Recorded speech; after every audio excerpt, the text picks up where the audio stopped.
no es reelección, es prórroga. Pero los no tienen la mayoría del Senado. Pero si logran construirla, te voy a decir, si logran construirla en la Cámara de Diputados y en el Senado, como ya ha ocurrido, logran, bueno, pues sin ir más lejos, en esta reforma al Poder Judicial, que le dio más tiempo al presidente de la Corte, votaron diputados o senadores, perdón, del PAN y del PRI. No sé si les pasaron una bola rápida, se vieron muy lentos o de plano se vendieron, no sé, pero votaron. Esa mayoría se puede construir. Entonces, lo que hay que hacer es pedirle al presidente que si quiere pasar a la historia, pase como un presidente que no fue seducido por la tentación reeleccionista. Pero yo sí creo que vamos rápidamente en la misma ruta de países que han construido autoritarismos así. En el libro de ¿Por qué mueren las democracias?, de Levinsky, señala precisamente, primero, que la mayoría de las dictaduras del siglo XX llegaron por votos. La de Chávez llegó por votos, por ganó supuesto. abrumadoramente. Maduro. De acuerdo, con ya fraude y todo. ya instalada dictadura. Pero Ortega, Evo llegó con Daniel votos. Ortega. Daniel Ortega, que lleva ahí como 30, 40 años. Ahí, y muchos, bueno, y Mussolini llegó por votos, claro, y Hitler llegó por votos. Hitler, sí. Entonces no Rafael podemos jugar Correa, Ecuador, sí, se quiso y no todavía, Sí, yo que veo en Venezuela, bueno, y ahorita comento qué veo en México respecto a Venezuela, pero voy al tema de los americanos. Yo, además que quiero mucho al presidente Biden y hemos sido, no solo cuando él fue presidente, vicepresidente y yo presidente, es un gran tipo, sino que me invitó 2 veces al centro Biden en 16 y 17. Estuve en una estancia académica en UPenn y luego lo vi él mismo me regresó un almuerzo en el centro Biden en Washington. Y lo estimo bastante. Somos compañeros en una comisión que se llama Comisión Interatlántica para la Integridad Electoral, que empezó a investigar, por ejemplo, la intervención de Rusia en las redes sociales en diversas elecciones en el mundo. Desde luego en la de Trump, la primera, que fue... En el Brexit. En el Brexit, en el plebiscito de Colombia. En otras elecciones en Italia y desde luego en México en 2018. Eso ya no se hizo formal el estudio ni se publicó, pero es un hecho. Así es.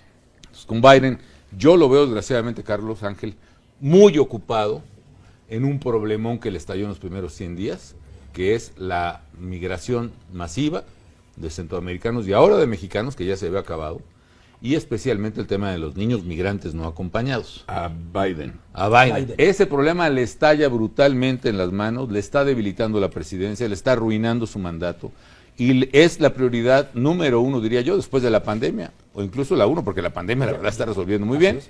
Es la prioridad número 1 para Biden, porque y tiene que meterle todo para arreglarlo. Por eso nombra a Kamala Harris, vicepresidenta, como encargada de todo este tema, que fue procuradora en California.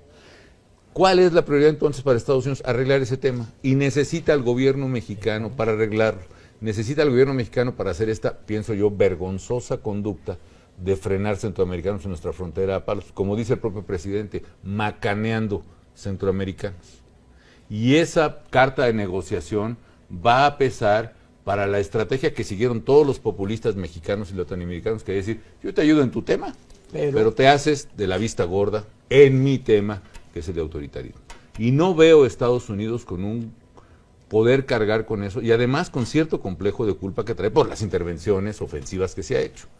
Y por los fracasos que ha tenido. Tú mencionaste Cuba, pues era una islita de este tamaño, pero en el pleno apogeo soviético los gringos no pudieron hacer absolutamente nada, y Fidel Castro se quedó ahí. Yo solía decir, oigan, yo voy a ser presidente, Fidel Castro todavía es presidente, y ya era presidente antes de que yo naciera, no marchen, pues digo, entonces yo por ahí no, si tenemos que sacar a México, lo vamos a tener que hacer los mexicanos, y olvídate de los gringos, ahora sí que ni el enfermo quiere ni hay que darle, yo no veo ni remotamente, me indignaría que hubiera una intervención a mí también de los americanos, no, pero aunque lo fuera, no, ahora sí que por ahí no va. Yo creo que el Andrés Manuel es un tipo muy pragmático, es muy inteligente, yo creo que no hay que ni subestimarlo ni ofenderlo, porque la ofensa degrada, es denigrante para quien la hace, es denigrante para mucha gente que la oye, y además no es cierto, es un tipo muy astuto, y por supuesto sabe que puede jugar esta carta de detener migrantes centroamericanos con tal de que lo dejen en paz los americanos y hacer su santa voluntad.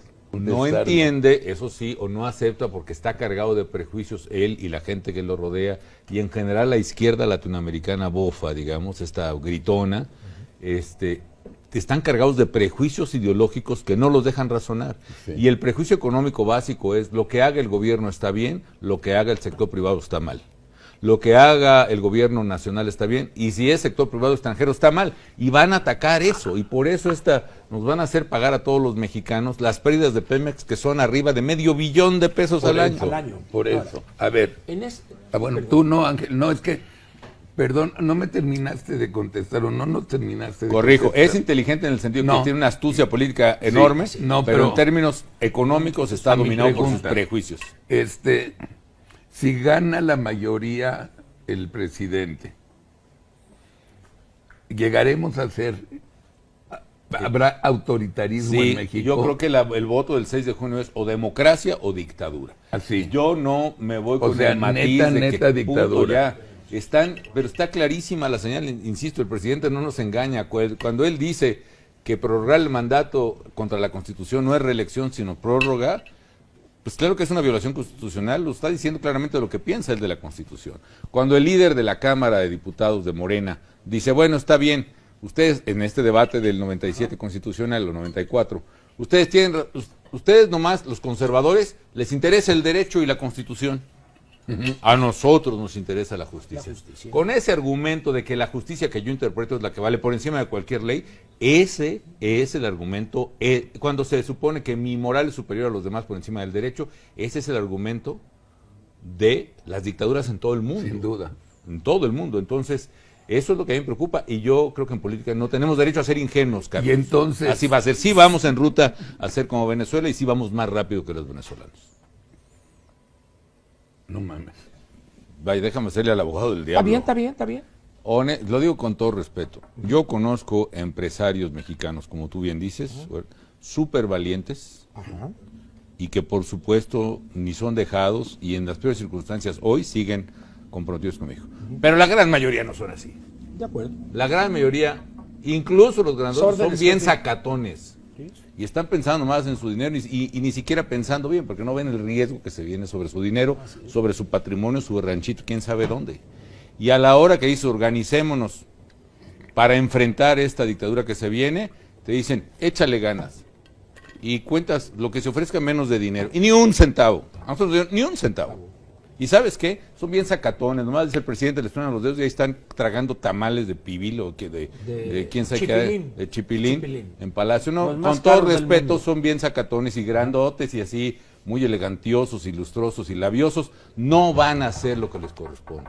El ejército ya ha dicho que está en condiciones muy difíciles, no pongamos en el predicamento al ejército de tener que decidir ellos, porque no son jueces, que es constitucional o no. Ellos van a obedecer las órdenes del presidente porque son verdaderamente leales al presidente, a quien siguen reconociendo como la institución más importante del Estado mexicano, pero no los pongamos en el predicamento de cuándo pueden obedecer o desobedecer una orden. Los gringos, yo ya te dije, están ocupados, por no decir que en la luna, ¿no? ¿Quién va a detener esto? Tenemos que ser los ciudadanos de carne y hueso y los de a pie. Yo creo que en ese sentido no hay duda. Coincidimos totalmente. Y hay otro factor, Andrés Manuel sí tiene mucho apoyo, entonces no pensemos en esta utopía de que un día va a llegar un día súbito lleno de luz en que la gente se levanta y cae el gobierno. No va a ser así, porque él tiene apoyo y gente muy violenta que la está polarizando. Y además ganó legalmente. Estos que hicieron frena, que dijeron vamos a juntarnos en el Zócalo y como hicieron en Yugoslavia hasta que caiga, pues no es así, compañero. Se vistieron como de lobo feroz y fueron a soplarle a la casita de Cuando los, yo lo de los dije, puerquitos. eso de Gilberto de los- Lozano se me echaron encima. No, Exactamente la verdad es que lo no es mismo. así. Claro. A mí Requerimos también. una organización ciudadana permanente, estructurada, disciplinada, con parámetros éticos y dispuesta a organizar y lucharse, no para el 6 de junio, eso ya estamos Ya tarde, está. cabrón, para los El próximos 24, 10 años. 27, el Porque 30. si no paramos con una mayoría opositora a Morena este 6 de junio, esto se va a exacerbar. Totalmente El de poder acuerdo. presidencial, que es un veneno para quien gobierna, yo estuve ahí, y vamos a tener que prepararnos para una década más de oscuridad en México. Sí, ¿verdad? El problema es, ¿qué pasó con Venezuela?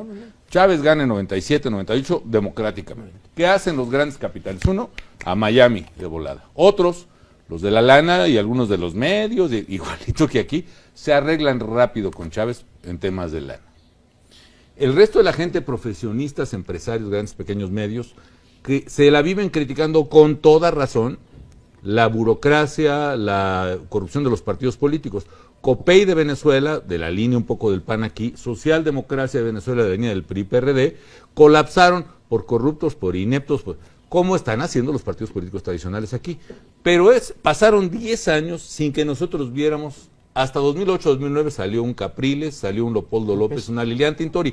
¿Qué pasó toda esa década en Venezuela? La sociedad civil se quedó dormida esperando que si los gringos, esperando que si el ejército, diciendo Venezuela no es Cuba, y ¡zas! Nosotros no podemos esperar 10 años, es lo que quiero decir. Ahorita Totalmente tenemos de que acuerdo.